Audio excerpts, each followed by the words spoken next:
We're grateful for your being here tonight, and thank you for your attention. Thank you for all the work that has gone into this.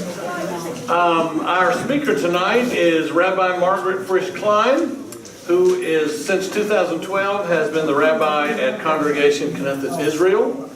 She studied at Tufts University in Boston and the Academy for Jewish Religion, and worked as a Jewish educator and marketing consultant for tech companies. She is a member of the Board of Chicago Board of Rabbis. She is chair of the Faith Committee of the 16th Circuit Court Domestic Violence. What is that? Domestic Violence Steering Committee. And also is a member of the Coalition of Elder Religious Leaders here in Elgin. She is a recipient last year of the Martin Luther King Jr. Humanitarian Award here in the city of Elgin. And last year she also received a Partner in Peace Award given every year by the Community Crisis Center. And so just as soon as she finishes handing out her handouts,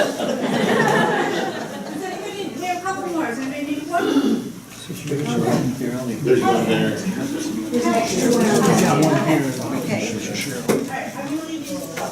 It's just the screen. all right, let's welcome Rabbi Margaret.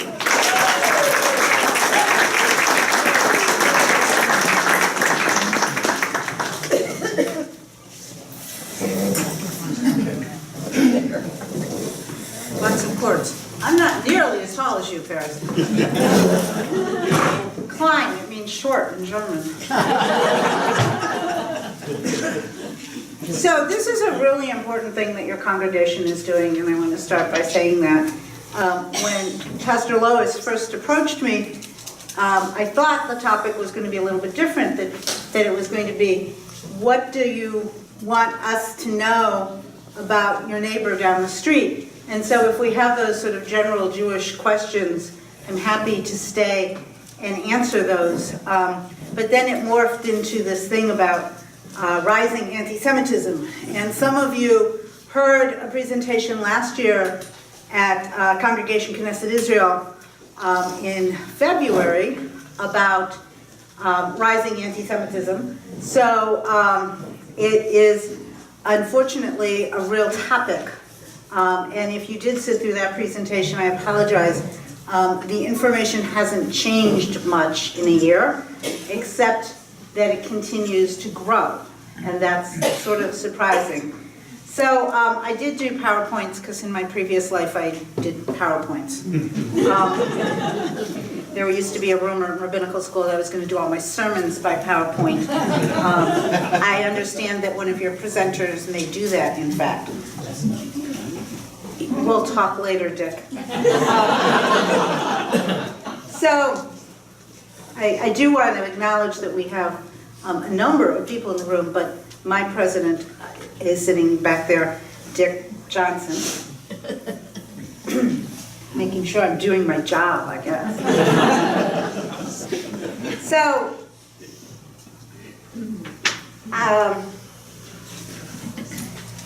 I always think it's important to sort of set the roadmap of where we're going. So there's some goals and objectives in terms of defining what is anti-Semitism, why does it even exist, why now, which is a really important question, the story of the flag, which actually you all have a bit part in here, and how do we respond? Now this is a room where I actually know most of you, and I have to say this really up front. We don't have a major problem in Elgin. That's the good news. And that's the good news.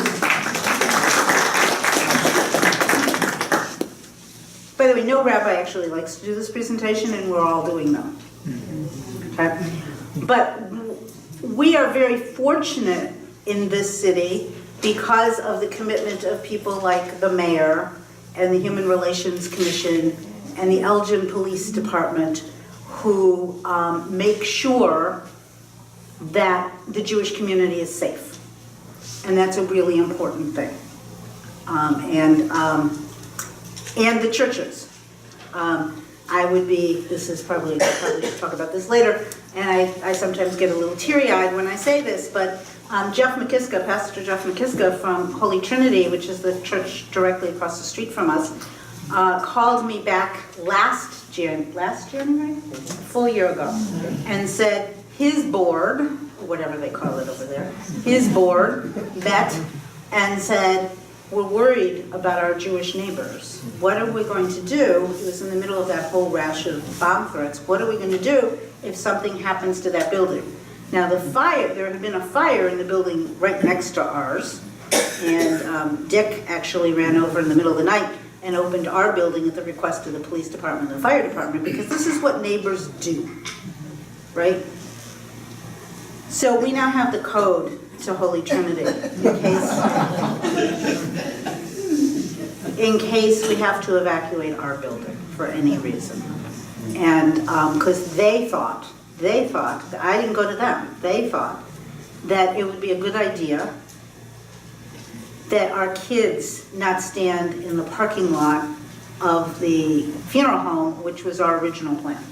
Now you all know our escape routes, but I think that you're a good crowd. What can I say? The other thing that's, I lost my train of thought, it's okay. All right, so that's what we're going to talk about. So, what is anti-Semitism? Merriam-Webster defines it as hostility to or prejudice against Jews.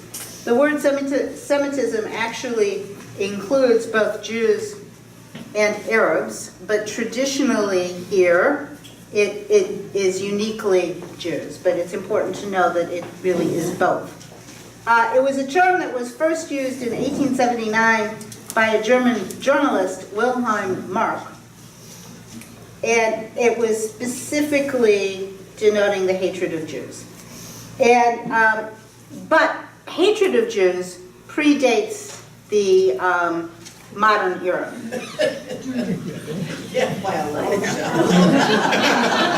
Libby, you did tell me you just went to a seminar on Martin Luther. Would you like to do the Martin Luther piece, or do you want me to do the Martin Luther piece? Because actually you have to go back further than Martin Luther. Oh, absolutely. Okay. Oh, the Egyptians. Gotcha. I thought this was going to be the easy crime. Joyce, nobody interrupted you yesterday. Why is it that people always think that when the rabbi is talking, you get to interrupt? It's fine. People do it in my place all the time. All the time. So feel free to ask questions. This is the part that I think causes the most angst, particularly in friendly crowds. But you're right, Libby. The root causes of anti-Semitism go back a long, long way. And in fact, they are Old Testament and New Testament based, mostly New Testament based. The question becomes, and when I was an 8th grade Hebrew school student, we actually had a debate, and I received my first New Testament because we had a progressive rabbi. Who killed Jesus, the Romans or the Jews? We're not going to open that up for debate here. But let's just say 2,000 years later, the jury is still out. And in fact, I have had students in Andover, Massachusetts, who were beaten up because they were Jews, because a pastor of theirs in a Korean church, just as point of information, preached a sermon on Easter Sunday that if they knew any Jews, they should beat them up. That was 1983. That's not ancient history, folks. That was me as a just passed college student, and they don't teach you how to handle that in school. Okay? And I was going to say this later, but we don't have a student in our Hebrew school, 4th grade and above, that hasn't had some incident in their public school. Oh, really? And when I had that conversation with Tony Sanders and Pastor Nat Edmonds, they were shocked. Shocked. And Nat asked an interesting question. Who's the ones who are taunting the kids? And I said, I don't know. I didn't understand Nat's question. And he wanted to know if we had broken it out by ethnic group. His opinion would be that his black kids, can I use that term, or are we using African American? I'm never sure. It's true. Joyce, you're here. But I don't represent all things black. No, I understand. Touche. I use the term black. Use the term black, okay. So I think what Nat was trying to check was that his assumption would be that the black kids would not be taunting the Jewish kids. Equally shocking is periodically we have an issue where Tony Sanders had to call me, where a Jewish kid will actually taunt a Jewish kid with anti-Semitic things because in fact they know that that's a way to get under their skin. Because fundamentally something about middle schoolers, they can be cruel to each other and they've figured that out. But imagine me having to explain that to Tony Sanders, right? Okay. So it does have its roots in the Old Testament and the New Testament in particular. I prefer the term, since we're on terms, I prefer the term Hebrew Scriptures because one of the issues becomes with Old Testament and New Testament is this assumption among some Christians that new means better, or new is something that was superseded the Old Testament. That's not quite the way we see it. So it's important about that language, because it leads to a question of whether Christianity is better than Judaism. One of the real issues that we have with Christianity, and this is something for you all to think about. This is a very mixed audience, so I'm not sure you all is appropriate, but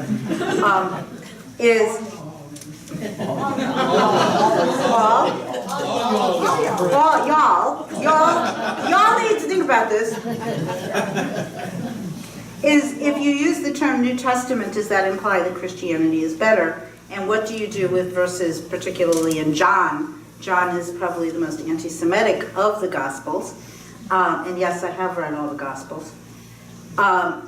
Is what do you do with the lines like, there's only one way to the Father, and that's through the Son, or the whole concept of evangelical, which, by the way, I didn't do Greek.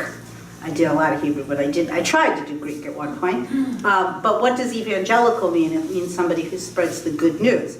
If you think that there's only one form of good news, then that can become tricky. Does that make sense? At best. Okay.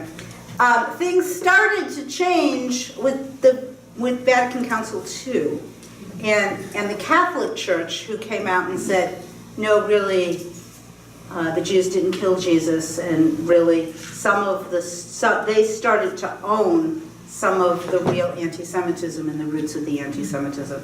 But there are old myths that persist, and we are seeing them again. Is anybody familiar with the book, The Protocols of the Elders of Zion? Good. That's okay. One of the things that Jewish professionals wrestle with is, how much do we tell this mixed audience? Because we don't necessarily want to perpetuate the stereotypes. But you'll see some more of that as we go along. My parents owned a bookstore in Grand Rapids, Michigan, and at some point somebody came into the bookstore and they wanted to special order. Remember when you could remember before Amazon? Remember you could walk into an independent bookstore and special order a book?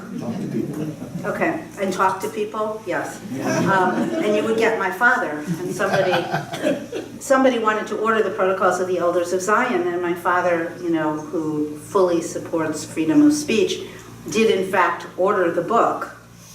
And the guy took a very long time to come in to pick up the book. And it was sort of hidden behind the counter, and I think there were words that like, yes, we have it, but no, we don't know where it is. It got conveniently lost. Just saying. And one of the problems with some of the old myths is the word scapegoating actually is an Old Testament phrase from when the ritual for Yom Kippur, where you would put all the sins on one of the goats and then send the goat off into the wilderness. But scapegoating is the putting of those kinds of stereotypes on a group of people. And so there is this idea that when people become afraid, particularly like when we saw in Nazi Germany, Jews are really that first group. They're like the canary in the coal mine.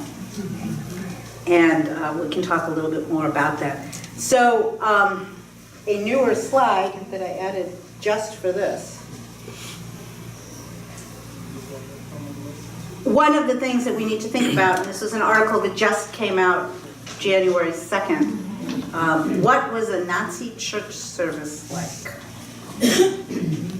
And from my perspective, as somebody who frequently goes to church, I've been here, I've been at Jeff's, I've been at Bethlehem Lutheran, who else is here? Zion, you know, I make the rounds. Christ the Lord, you know, a lot of Church of the Brethren. Yes, I've been to the UU Church too. And I've even been to a couple of Catholic churches in town. But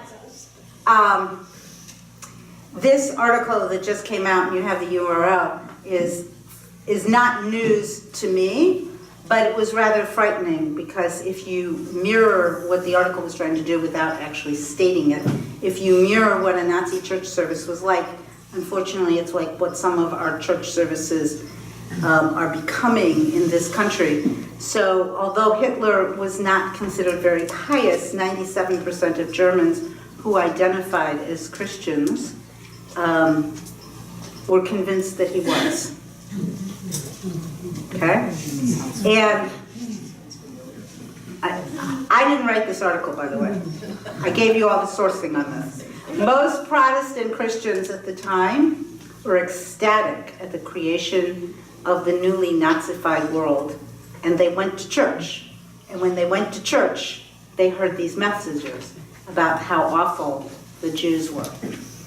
And that new world demanded a renewed church with reinvented liturgies. Now I know that some of us are actively involved in reinventing liturgy so that it's meaningful and upbeat and worshipful and fill in your blanks. And you know, the use of technology, and we all talk about this all the time, but there was an underlying message in the pro-Nazi German Christian churches.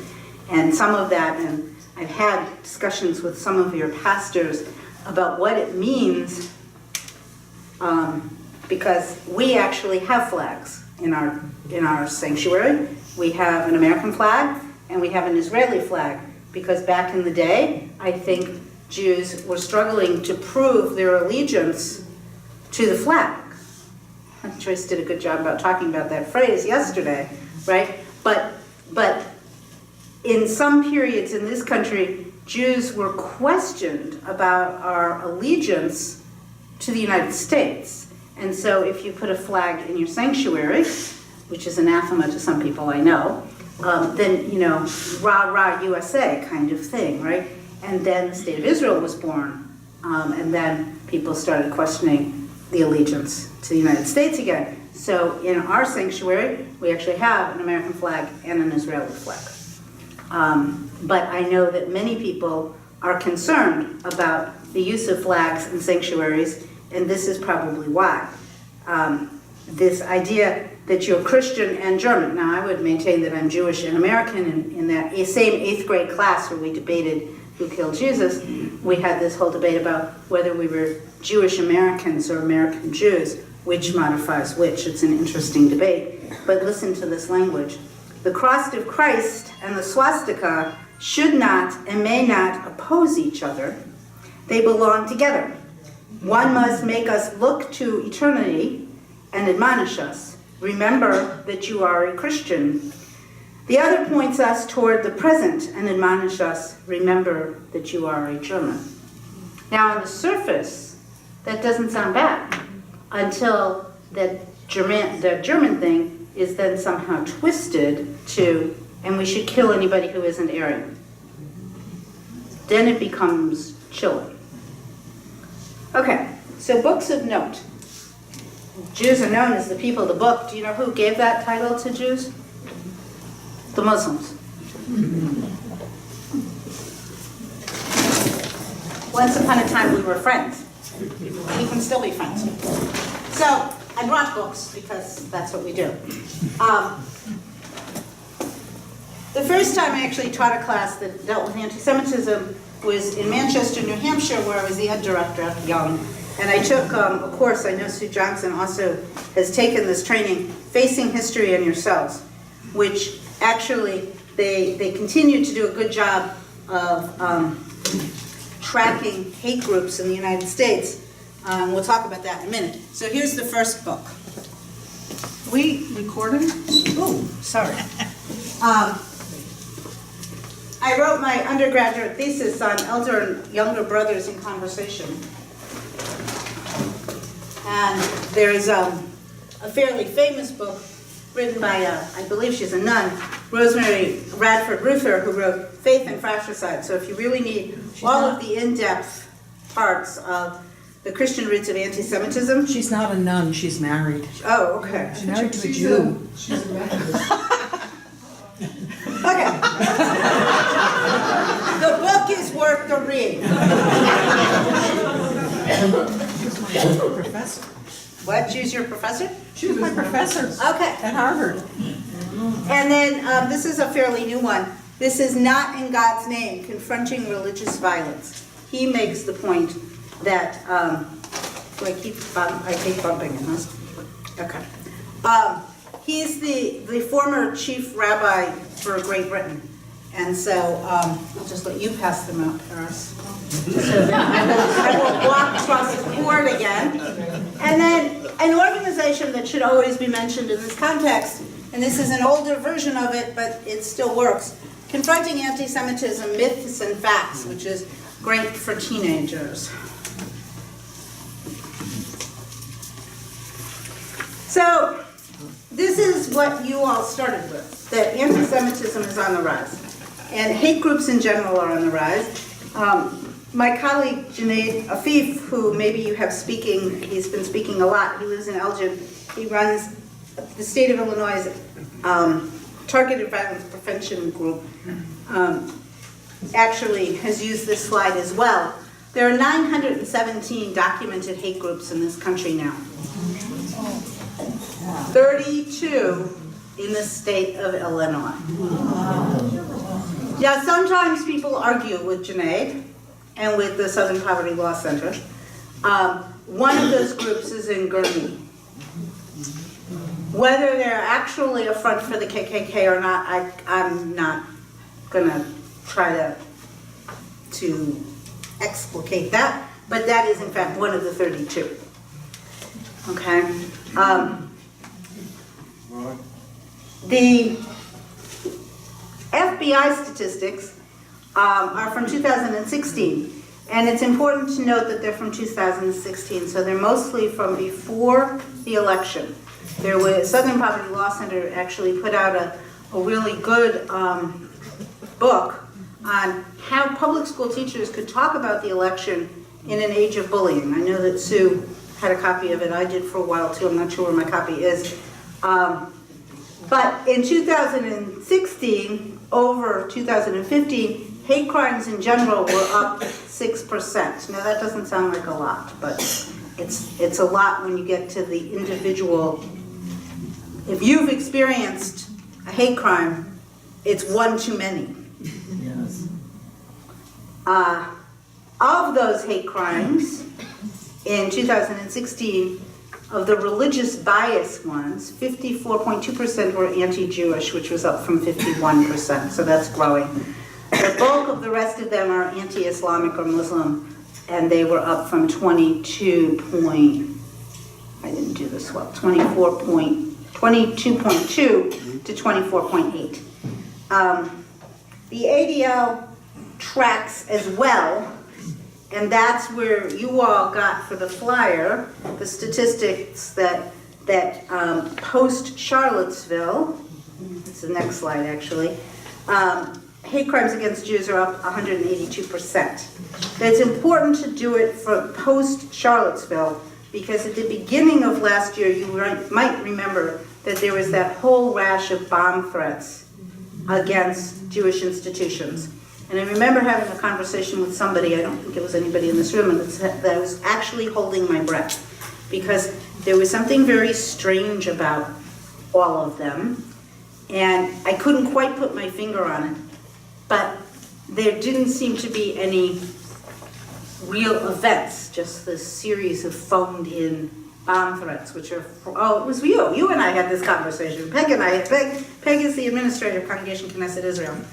And I said, I'm just wondering if this is some Jewish kid who's trying to get attention for himself. And in fact, it was an American-Israeli Jew, teen, who was doing this from Israel.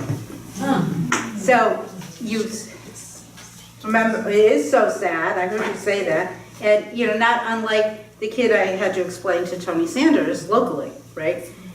Why he thought that this would be a good thing, I don't think we'll know, but I think you have to back out those 52 bomb threats. Nobody else has actually done that, but I'm willing to back out those 52. I think that's a different issue. I think that's a mental health issue. And so, but after Charlottesville, and in fact after the election itself, we have seen a rise in anti-Semitism across the board because it seems to have unleashed something. And I'm not sure that I fully, like I lead services, right? And I do funerals. I have one tomorrow, and people expect that rabbis really understand this to an in-depth level, and I don't know that that's really fair, except that we've all been watching this for a long, long time. So when you look at the causes of what's driving this today, I really think it's about fear and anger and a feeling of being left behind, and news agencies, and I think maybe I would be wise to put news in quotes, and a perceived permission to act out, right? So one of the quotes that I found was this one. Spencer, who we'll talk about in a minute, his myopic worldview, white people have been dispossessed by a combination of rising minority birth rates, immigration, and government policies he abhors. That gives people in the white supremacy camp, because I would rather use the term white supremacy than alt-right, which is an invented term, the ability to say and do whatever they want, and that's scary. So, since I've been in Elgin, we've had very little actual anti-Semitism. We did have a couple of years ago, before the election, I guess the whole thing is going to be, the world is going to be divided into before the election and after the election. It's not a political statement, it just is a marker in time. So before the election, we had somebody who trolled the CKI website, the website for the Jewish congregation in McHenry County, and ironically, the Elk Grove Police Department. He was from Oklahoma City, and he just apparently had a little too much time on his hand, and he would sit there and he would post anti-Semitic and anti-woman things on all of those websites. And we turned it into the police department, and there was an actual, police thing filed. We had, and this is the one that's up now, we had this, what I call the story of the Nazi flag. Some of you were actually involved in this story.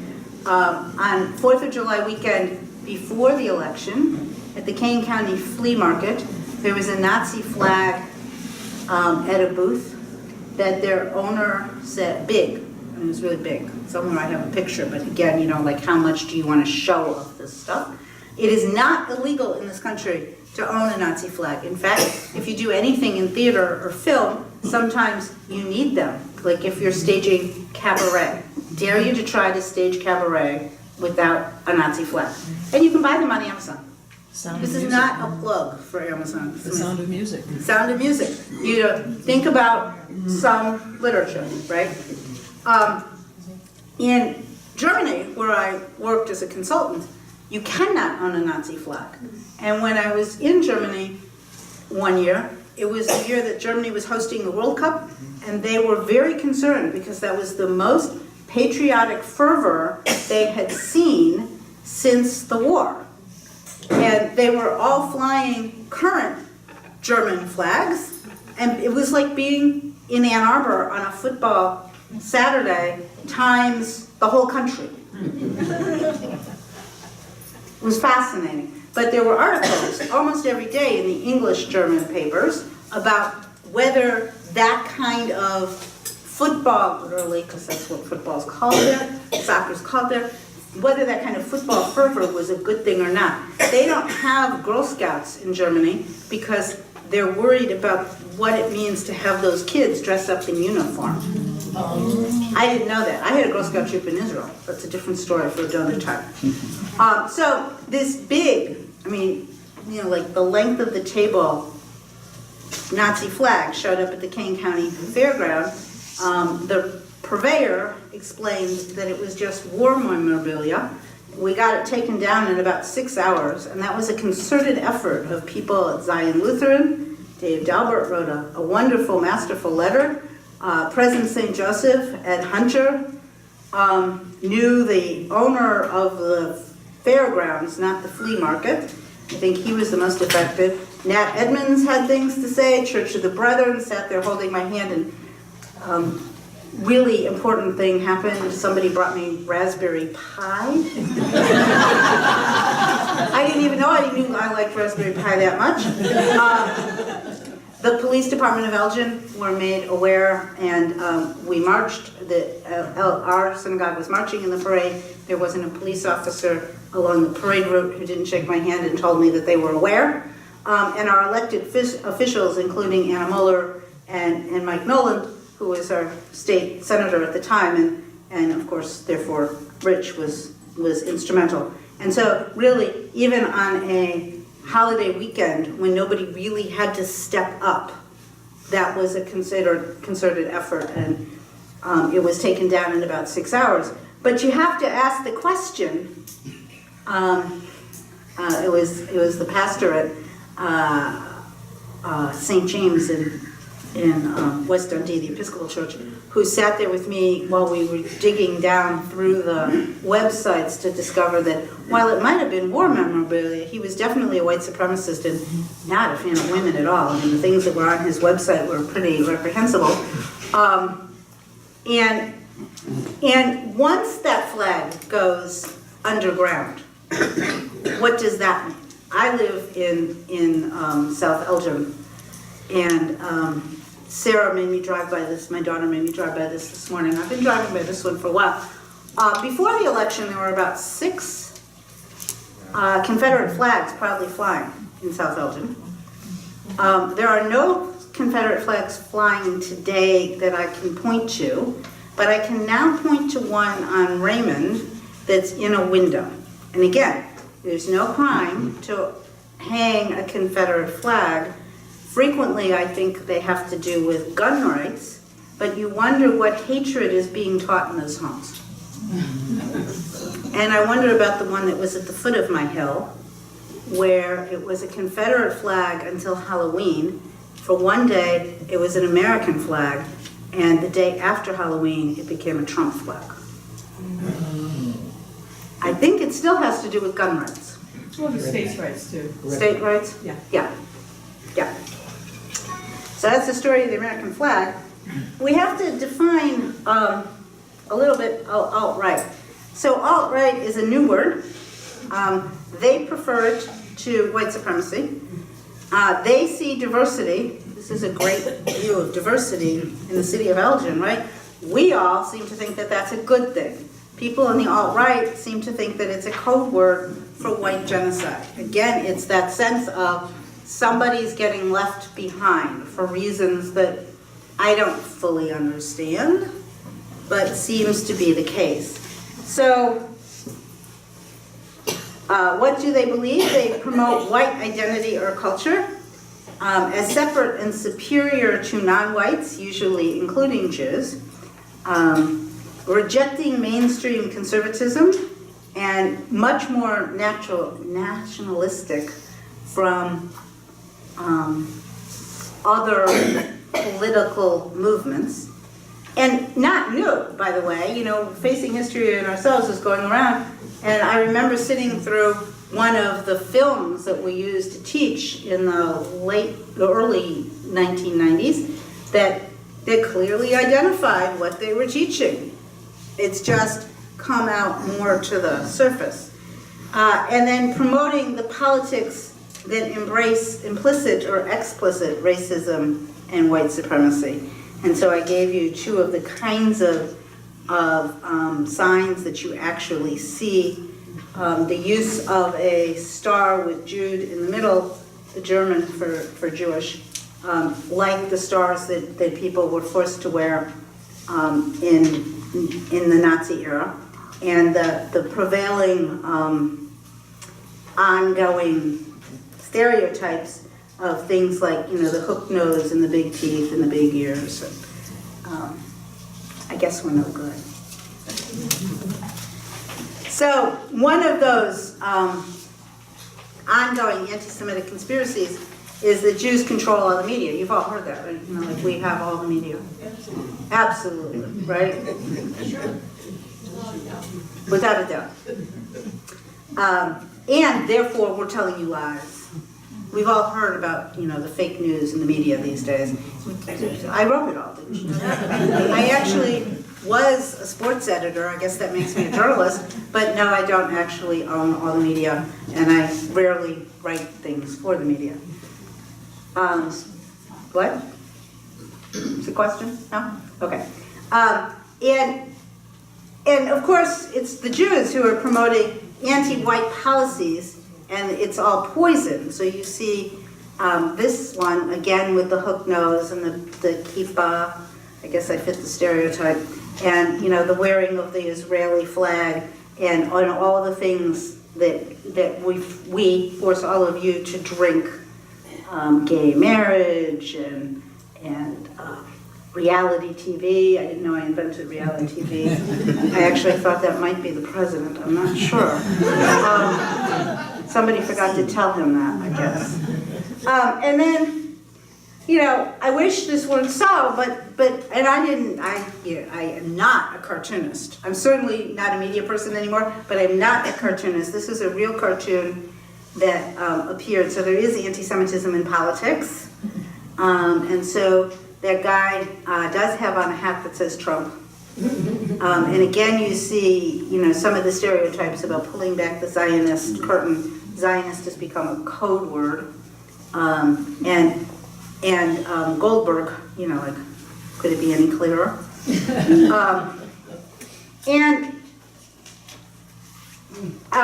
So I thought you should know who some of the key players are. Richard Spencer runs the National Policy Institute. He's the one who popularized the term the alternative right. He founded a group called Radix, and he was really behind the Charlottesville rallies. Breaking news, 2 days ago he was given permission to speak at MSU. Oh, jeez. He's been booted out of most European countries, but MSU is going to host him. Kent State, they debated it. Florida State, I don't know where they wound up with it, but, and I believe in freedom of expression and freedom of speech. And college campuses are really forced to reckon with this, because kicking him out is actually possibly harder. So there was a suit at MSU, and that's where, but literally, that's 2 days ago news. One of his quotes, he was actually named one of the finalists for Texan of the Year. Now, Texan of the Year can either be a positive impact or a negative impact. I did my homework, folks. It can be a positive or a negative. They think that this was a negative, but he is a Texan, apparently. I think he was born in Massachusetts, but... and so part of his quote from December of 2016 is, "This country does belong to white people." Just in case you didn't know that. Does belong to white people. culturally, politically, socially, everything. We defined what America is. I would stay clear from him if I were you. Kevin McDonald is the director of something called the American Freedom Party. He's the editor of the Occidental Observer, a white nationalist and anti-Semitic online publication. A lot of this anti-Semitism and racism stuff, or the white supremacy stuff, is being spread online. And it's really important to understand that. That's a new development. You know, we're facing history and ourselves definitely could identify groups, you know, all the way back to the 20s. The spread is tremendous because of the internet. And then this guy, Andrew Anglin. He was the founder of the Daily Stormer. It's very, very popular on college campuses. He's well known as an online troll. Do you know that term, troll? Oh, yeah. Okay. And harasser. And one of the ones that I thought was most frightening was he targeted this poor woman, my use of the word, poor Jewish real estate broker woman who bought a ski chalet in Whitefish, Montana. Now I will tell a joke. Lenny Bruce used to say that if you're from Montana and you're Jewish, you're not Jewish. And if you're from New York and you're not Jewish, you're Jewish. My mother-in-law was born in Montana. I've never been to Montana, but my mother-in-law was born in Montana. And somebody was telling that joke at a Jewish genealogy meeting in Albany, New York.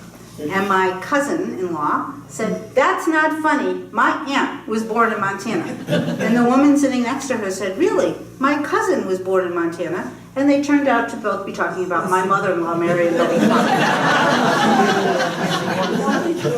So I have a soft spot for Montana, but this woman received over 700 anti-Semitic emails and messages.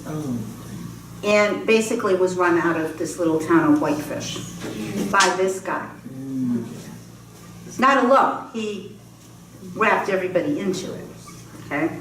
So one of the ways you can know if you're trolled is if you put 3 parentheses around a word. So I've given you some of what that looks like. And unfortunately, one of the biggest groups, because remember we own all the media, is targeting Jewish journalists. So there's this one woman, whose name dropped, Julia Ioffe, who I don't know at all, was trolled. And she started off her day having a pretty good sense of humor about all this, because I think we all try. You know, some of us try to laugh it off, and some of us try to pretend it's not really happening. And it got to the point where by the end of her day, after a few phone calls like this with people playing Hitler speeches on her phone, and the imagery that you see, behind me as a Holocaust victim, and the idea that her face would look good on a lampshade, it's hard to laugh. Now, one of the things that my daughter and I debated is, back to our kids in our public schools, do you know some of the reprehensible jokes that people tell? I'm going to tell you exactly one. It's not pretty. If I hear it from any of you, I will not be happy. What's the difference between a pizza and a Jew? To get it right. I'm not a good joke teller. My congregation will be the first to tell you that. Between a pizza, has anybody heard this one before? No. All of your kids have heard this one. All of them. A pizza doesn't scream when you throw it in the oven. Oh my God. Think about how a kid feels when they hear that in middle school. Wicked? So somebody said. That's wicked, not in the New England sense of the word. So that's sort of the right. Unfortunately, the left is not immune either. So a lot of the left anti-Semitism is about Israel, and I will be the first to stand here and say this, and hopefully I'll have a job after I finish saying this. Israel is not without its faults. That's a highly controversial thing to say in a mixed audience, because there are plenty of Jews who believe that we should take a stance of Israel right or wrong. I do believe that there are human rights violations on the West Bank, but some of that has grown into the BDS movement, which is a divestment movement. Some mainline Protestant churches have led the vanguard of the BDS movement. And what happens is that Jewish students feel harassed on college campuses. It's almost universal. This state has been very good at, and so while I think there are human rights violations on the West Bank, I don't know that that necessarily means that we should pull all the money out of Israel. Does that make sense? That's a clear position on my part. And I don't think that Jewish students should feel harassed on college campuses. And I will tell you that at yesterday's Elgin Standing Together, there was at least one sign that said Free Palestine. I did not take that as anti-Semitic, but I will tell you that other people might have. And then there's intersectionality, and there are other people in the room who would be much better at explaining intersectionality, but that's when your identity crosses in certain ways, right? So you could be a lesbian Jew something, right? And have all of those pieces of identity. And apparently at the Dyke March that happened in Chicago this year, Jews who had been marching under a rainbow flag for decades with a Star of David were asked to leave because they might have made Muslims who were marching feel uncomfortable. That would be anti-Semitism on the left. Rich, did I cover that one well? Okay. Not to put you on the spot, well, just a little bit. Hey, there are people in this room who know a lot more about some of these topics than I do. So what does that leave for us? I think what it leaves for us is the need to be an upstander. This is what we try to teach our kids, and I actually, as part of Martin Luther King weekend last weekend, tried to have this conversation with our kids. How many of you grew up with the phrase, because I will now test this out, sticks and, you complete this. Sticks and stones may break my bones, but names will never hurt me. Well, I want you to know that every single one of my children last week said that that's not names, it's words will never hurt me. All right, how many of you say names? Split group. How many of you say words?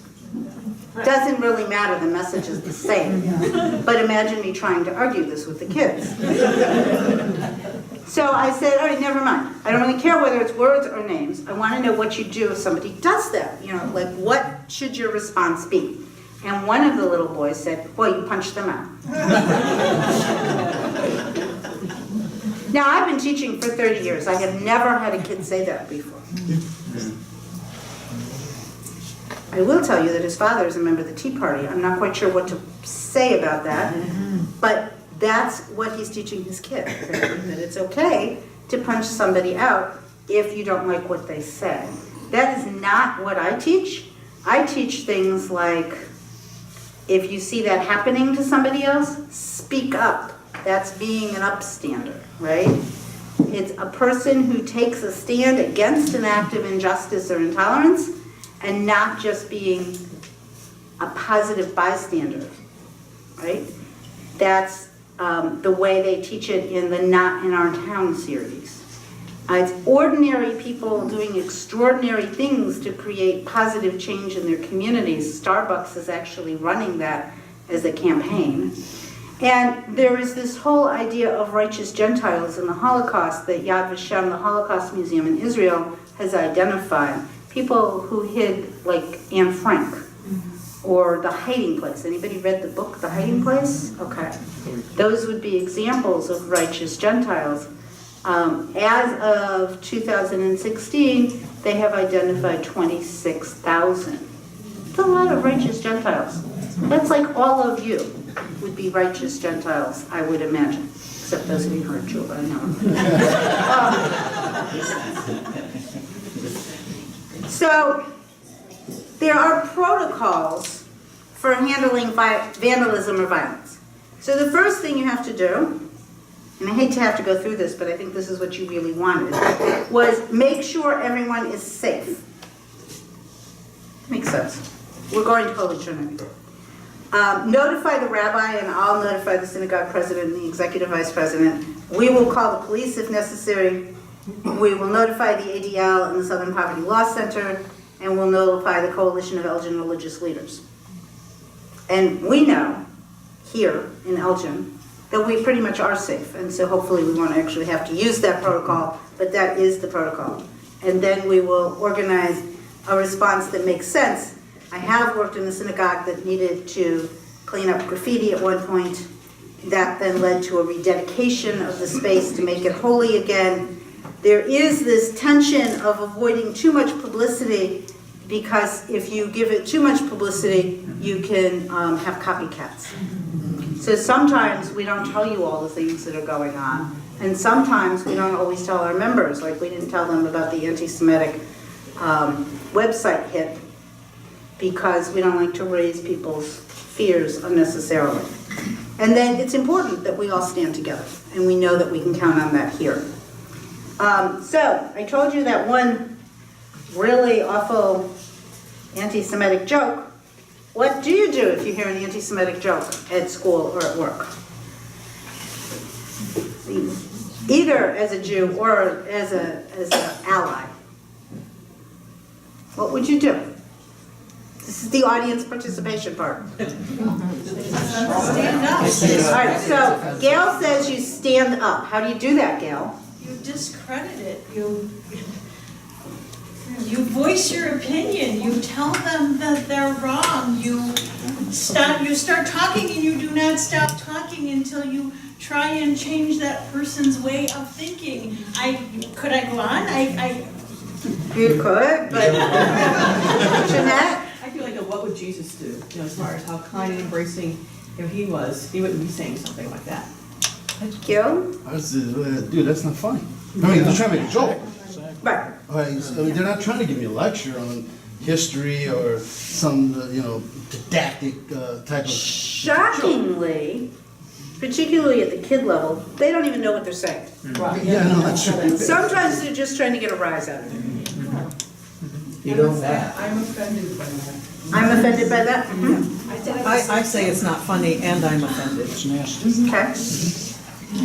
And I think it's different if you're the adult. We had this debate last week at the synagogue. I still teach kids, tell a trusted adult. Oh, absolutely? That was actually, they were not so clear on that topic, because apparently teachers have less ability to respond now than they used to. I haven't confirmed that, but that was the sense of a couple of the teachers, public school teachers in the room. A counselor or a parent? Counselor or parent? Okay. What about if it's cyberbullying? Because the cyberbullying is worse. Why is the cyberbullying worse? Who said that? All pervasive. It's anonymous. It's all pervasive, and it can be anonymous. And they're also shamed by it, so they don't tell anyone. Right. Yeah, there's no social support then, because they're alone. And the all pervasive, it used to be if you got bullied at school, which is a horrible thing, right? I think we would all agree that that's horrible. By the way, I think the word bully is overused, but that's a different discussion.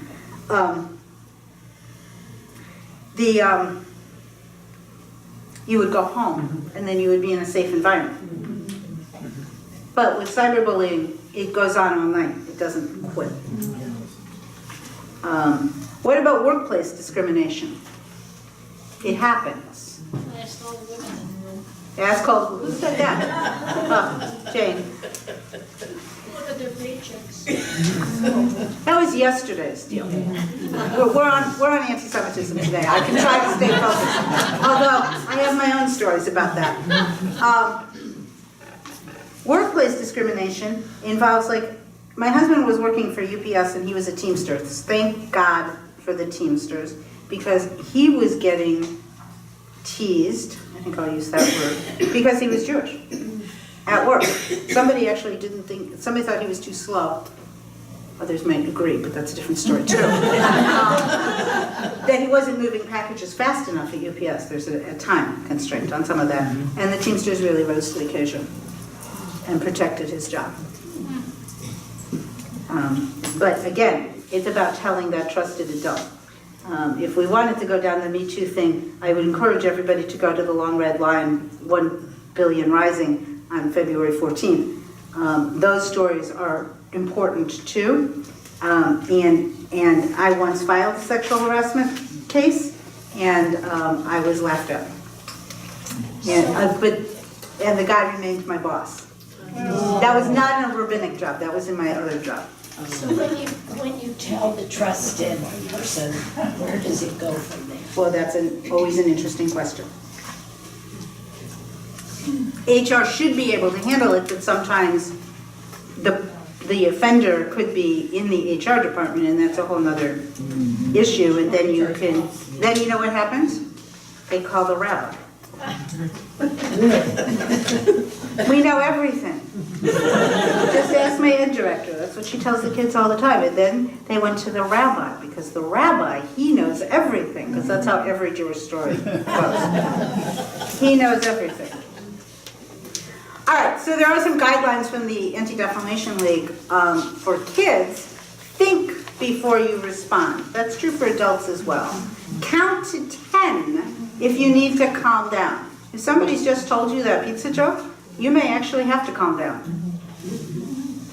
Ask yourself, is this something I should respond to or walk away from? Because you don't want to cause more danger. Is it more effective to be calm and polite and hold my head high? You know, the turn the other cheek message is pervasive in American society. Do I know enough to respond, or do I need more facts? Is it better to take someone aside rather than talking to a group? Do not laugh, to Denise's point, do not laugh at insensitive jokes about yourself or others. You know, we all have a role in this. It's not just anti-Semitism, right? So any of those insensitive jokes. And if you're not sure whether to do something or not, discuss it with other people first. Some of these things, you know, you don't have to respond in the moment. You can plan your response. So those are the kid advice. I think they work for adults too. In terms of responding to others, let the other person speak before you respond. Good active listening skills are important. Respond clearly and deliberately, but do not raise your voice. That just adds to the escalation. Try to express how the comment or the joke made you feel. Offended is certainly one way. What other ways might that make you feel? Hurt. Hurt, okay. Sad. Scared. Scared, disappointed. Scared and disappointed, yeah. Angry. Well, just to point out, to say to the person, I've been to a concentration camp. Right. I've seen what happened there. Do you have any idea what you just said? And surprisingly, particularly at the middle school level, they don't. They might even draw a swastika and not know what it means. Oh, middle school. I thought more of you. I thought more of you. That's a good one. Interesting. I thought more of you. I don't know. I don't know that I would have the, I actually don't know if I would have the guts to do that one. Some of this requires courage, I'm not gonna lie. And then, what? I would say, what would your mother think? What would your mother think of me? Well, if your dad's a teacher. I grew up with this one that I would never use now. You know, your mother wears army boots, but you know, like I would never use that, right? Margaret? Yeah. I think it's important not to shame people because it comes back twice as big. I mean, in other words, it's Yes. like, I think being careful, anyway. No, I think that was a good point. So, after Charlottesville, you're all familiar with what happened in Charlottesville in August. I am really very, very proud of the city of Elgin. We hosted a B and upstander, not a bystander. It was Elgin's response. There was a Friday night rally in Charlottesville where people actually surrounded the synagogue. It's not clear still to me how the police responded in Charlottesville. I know people who were on the ground there. By Saturday late afternoon, I already had phone calls from allies here in the city. What were we going to do here in Elgin? There was a rally on City Hall Plaza on Friday, which I think was about as quick as we could put one together. Some people argue for a very quick response. People did have quick responses in other places, but by waiting till Friday, we were able to create a lineup that included Mayor Captain, Chief Swoboda, Representative Anna Moeller, Janae Afif, Mark Siegel, me, Pastor teaming with Jeff, Joyce Fountain, who pinch hit at the very last minute because that was an important voice. Make no mistake, that was an important voice. And Denise Haben, who emceed the whole thing. There are, because of this, protocols in place from the police department and the clergy. Events like this one cannot be understated enough. So this whole Live, Love, Stop the Hate is important. Really, really important. I have always been clear in my rabbinate, even before I was a rabbi, that the clearest way to break down anti-Semitism is to be visible, to get to know your neighbor. If you know me, you're much less likely to attack my building. And I'll tell you one story that I tell frequently about the Elgin Police Department. We have 2 panic buttons in the building. I'm not going to tell you where they are. I really never tell the kids where they are. Well, you make that motion, sir, but we had a change in administrators. This is before Peg was our administrator. And the panic button is an old school one. It looks like a garage door opener. So the new administrator walked around the building pressing it at all the doors, trying to figure out what in God's name does this thing open. We had 3 squad cars in our in 3 minutes flat, and Eric Estrevilla, they're right behind the first 3. What's going on with, as he walked in the building, my friend Margaret. It's a really important story. We don't press the panic button to figure out when it opens anymore. It didn't look like the other one in the building, so I didn't know what it was. But we know that it works. We know that they care. We know that last year when we ran a thing with the ADL about anti-Semitism, the mayor called. The mayor called. He said, Margaret, I know you're doing this thing tonight. I want you to know that I've ordered extra protection for the synagogue and for the cemetery. I had forgotten about the cemetery, but that's property too, and sometimes cemeteries get targeted. That was our mayor. That wasn't me. I didn't make that phone call. So that's why I say we really don't have much of a problem here. That's the good news. I don't know that you really need this one, what to do if you suspect a hate crime. I think we've sort of covered it. But take photos of it. But we didn't say that. And back to the original question, I think what Jews want non-Jews to know is that Judaism has continued to evolve since 70 CE, since the destruction of the temple, and since the death of Jesus. Sometimes people get trapped in how Judaism is portrayed in the New Testament, and we're not the same religion we were then. Christianity isn't the same religion it was then either, important to state. But that anti-Semitism is, unfortunately, very real, and our members really worry about it. It's on the right and the left. I think I illustrated that well. Every student has experienced some anti-Semitism in school. And really cannot be underscored enough that the Jewish community really thanks the city of Elgin and all of you for keeping us safe. And that we all have an obligation to speak out.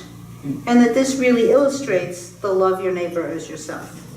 So I will be happy to take any questions. There are enough experts in the room who, if I don't know the answer, I will either get back to you or pick one of you.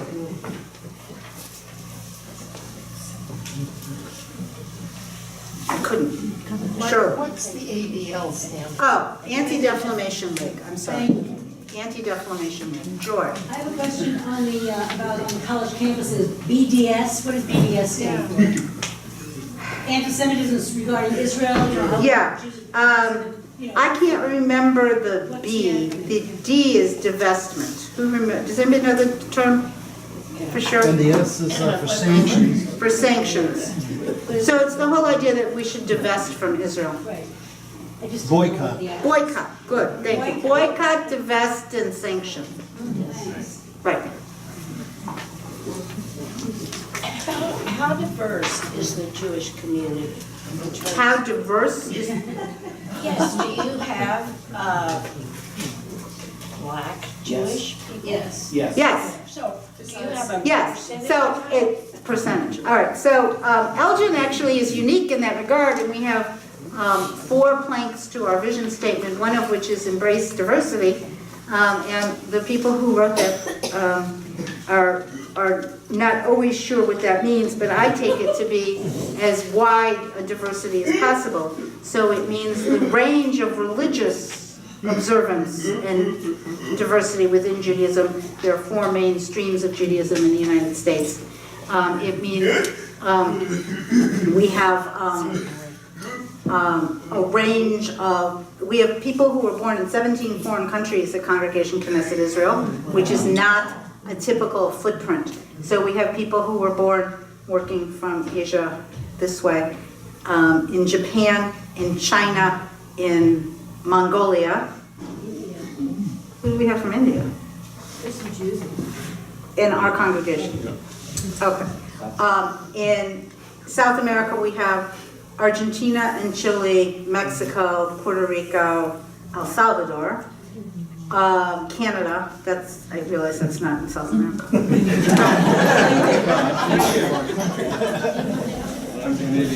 That's diverse. I met with a Canadian couple this afternoon, actually. And then we have Poland, France, Germany, England, and then I get lost. Because, you know, you lose some, you gain some. Would you think that? Do I get, what did I miss? I was gonna say that's. That's the first generation. Those are people who are actually born in those countries, not the parents and grandparents. Okay. How large is the congregation? Dick, you want to answer that? 95 family units. Okay. Do you? We have a hard time counting. Some come, some go. Do you find that the targeted people are more white? Or do you think that if you're Jewish and you're black, that you are targeted as much? It's a really interesting and perceptive question, Liz. That it's fascinating to sit and listen to our parents. Repeat the question. Are black Jews targeted more than white Jews, essentially? Or the other way around? Or the other way around.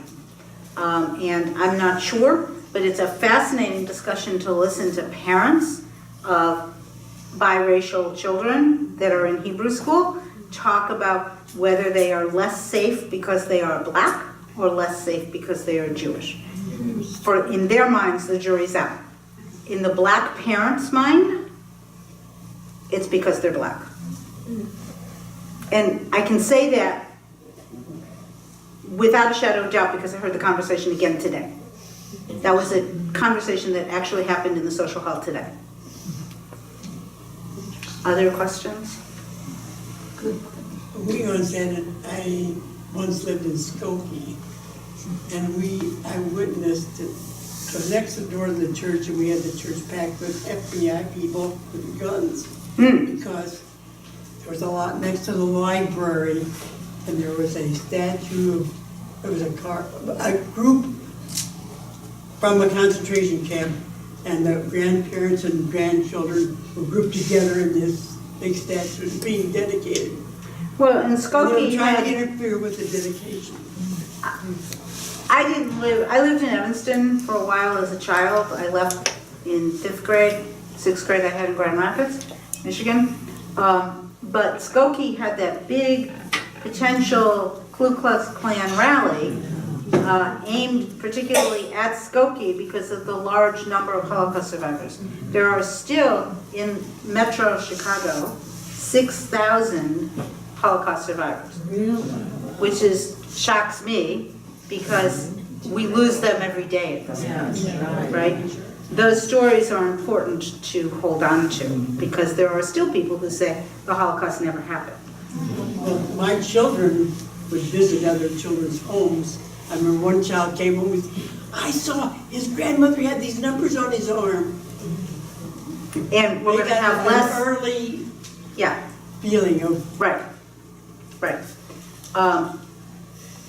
I know this came up on Facebook again yesterday.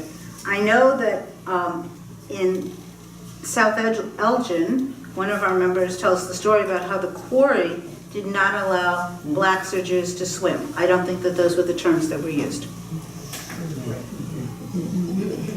Well, that was true in Texas and Yeah, but this is South Elgin. Does anybody know when that was? Do you know when that was, Denise? 50s. 50s? I know that there is still a private club in town that will not allow Jews to join. It meets, I don't know about blacks in this case, it meets across from the Elgin Public House. It's what I'm told. Repeat that thing.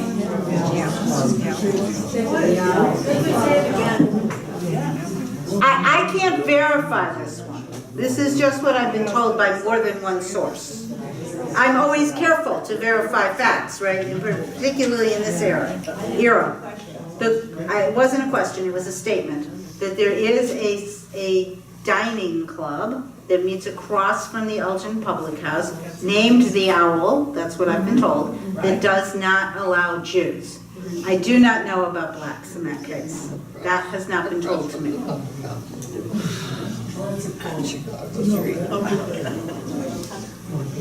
There are still country clubs that do not allow Jews. Or blacks. The Elgin Country Club used to not allow Jews. I understand that they do. Yes. Was that a hand, Paul? Yeah. One of the, at the MLK breakfast the other day, there was just a caption to a photograph that when Sunset's Park was built, which was post-World War II, blacks, Jews, and Asians, it was in the covenants that you could not sell to any of those groups. And Sue, you told me this story, I think, that there used to be a sign on Summit, right?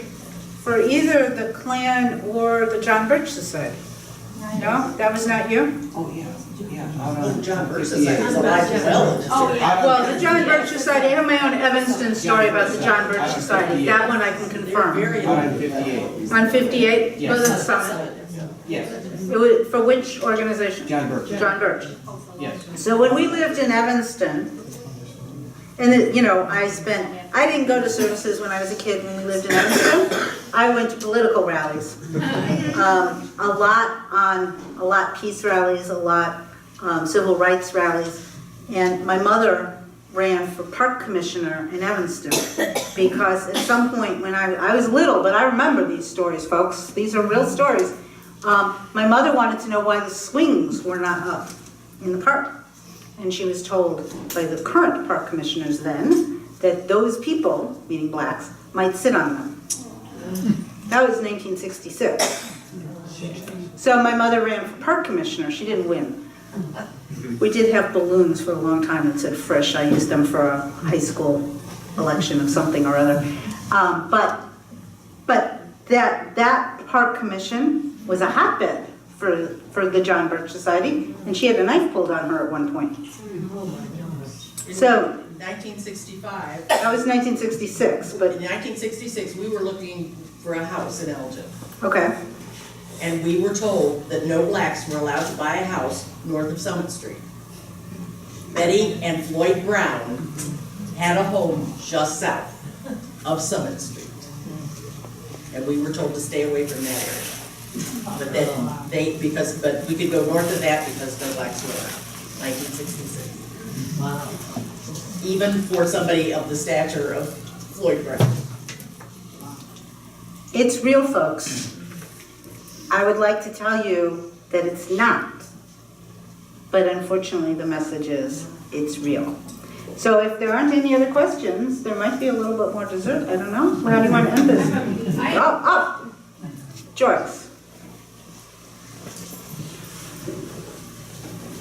There are so many forms of discrimination in this culture and society.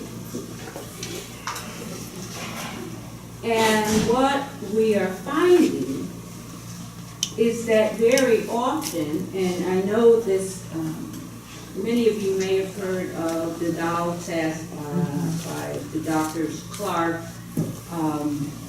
relative to the Brown versus Board of Education suit. And one of the things that we know is that in that doll test, they showed black children, dolls, black dolls and white dolls, and they were asked questions about the dolls, who's pretty, who's smart, and all those other kinds of things. And that experiment continues to be updated and replicated periodically. It was, I don't know, 6-8 years ago maybe, that Anderson Cooper did a remake of that same test along with folks from the University of Chicago. And what they're seeing is that kids are still saying the same thing. And as they look at that, one of the things that they're discovering is that parents aren't talking to their children. And when you talk about experiences that children have in the schools, very often they are not only offended by those comments, but they don't understand it. Some may not even recognize it. And in the Anderson Cooper study, what they found was, and you know, you look at different perspectives, and white children, this is looking specifically at race, so it included Latinos and other groups. And what they find was white children continue to have a higher rate of prejudice, higher rates of discrimination, and as they continue to distill it, a big part of the problem is believed to be that families do not talk to their children. And they also showed parents who viewed their children being questioned and crying because their children were responding in very prejudiced and discriminatory ways. And what I know, it is my own experience and often experiences of people who are in those targeted groups. Because you know that your children are going to face these things, communities of color try to prepare their children. I have 2 black sons. Absolutely. You tell them there are going to be people who do not like you. And there will be some people who don't like you for some very particular reasons. And there will be some people who don't like you because you're black. Right. And the reason we do that is knowing in a racialized society, your children are going to face that. And so you have to prepare them for that. Because what we know with young children is when they face a problem, the first thing that pops into their mind is, what's wrong with me? And so to counter that, and particularly, and I'm sure most of us noticed, a lot of kids do pretty well in elementary school, but when you start getting into middle school, that's where, and pay attention, that's where kids pick. I gotta go to this group, or I gotta go to that group, or I gotta go to that group. And those children who are not prepared then start to spew whatever their contemporaries are spewing. And so it is critically important. A lot of families tell their kids, treat everybody the same, but that's not practically real. Well, how many of you had something called diversity training? I'm just curious. Corporate America. Corporate America, maybe. I still am of the opinion that diversity is a good thing, but that's a different discussion too. So in 1983, when I was a Tufts senior, the Dean of Students was a wonderful, articulate, bright, black Jewish woman. They did not hire her to fill all those buckets. They hired her on her own merits, but she in fact did the diversity training for whatever it was that I had to require to take the diversity training. So I'm not going to make you do this, but it's worth thinking about because I do this with groups a lot. Think about the 5 words to describe yourself. Come up with 5 adjectives in your head. Got them? These are snap judgment ones. Have you used this one before, Tris? I'm listening. Okay. Maybe, a lot of them are called different things. Well, I'm sure, right. So I said, I think I usually remember 4 of my 5, that I was a Jewish woman, American because I had just been living in Israel, Michigander because being on the East Coast of Michigan was a little odd. I don't remember the 5th, it doesn't matter. Apparently, no white ever writes down white. You'll notice that wasn't on my list. No Christian writes down Christian, no male writes down male.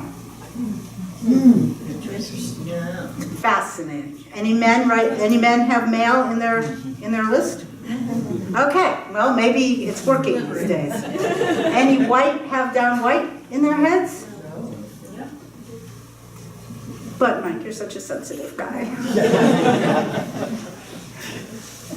That's really all I have. Yes. Margaret, when we moved here 12 years ago, we were told not to live on the east side because it was violent and that we would get shot and that it was mostly Hispanic and that we wouldn't fit in there.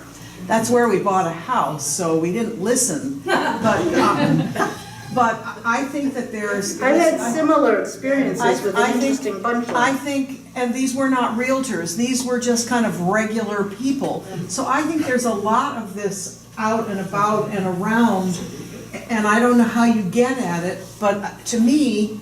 By doing things like this, I think. Yeah. That's a step. I mean, so we looked at a house on Chicago Street, right? And people said, "Oh, you can't do that because there's too much crime on Chicago Street." I'm like, "Great, I'm not that far." I looked at the police stats. By the way, you should all look at the police stats right now because crime is down in Elgin. Right. It's a really big deal. And I've looked at the racism and crime stats, and it fits the numbers the way the diversity of the city fits. Denise and I and Nat and I can't remember who else, but there have been a bunch of us doing that for a while. Is this crimes committed by people of various diversities? Mostly traffic stops. Well, so if it's 6% African American in Elgin, it's 6% traffic stops. I bet that's unusual. Yeah, no, we're right on the money. Yeah, good. If there's, I've heard 2 new statistics on Hispanics in Elgin. It's either 47 or 52%, and it's 47% traffic stops. And we've looked at specific corners. So it's a really important thing to know. That's true. So we looked at this house on Chicago Street, and people said, oh, you can't possibly live there because, you know, there's too much crime. And I'm like, but the synagogue is so close I could walk, which actually is a big deal in Judaism. And then we looked at one out in Waterford, and the guy came out of his house across the street, and he said, you're the rabbi in town. And I'm like, yes. He said, you can't buy that house. I'm like, why not? And he said, because the person next door is a registered sex offender, and you can't have a party if you're going to have kids. And I was like, huh. So which was the bigger risk? The one on Chicago Street or the one living next door to the sex offender? The white sex offender, I might add, in case anybody wanted that clearly stated. He's moved on, I'm told by the police department. I'm out, Paris.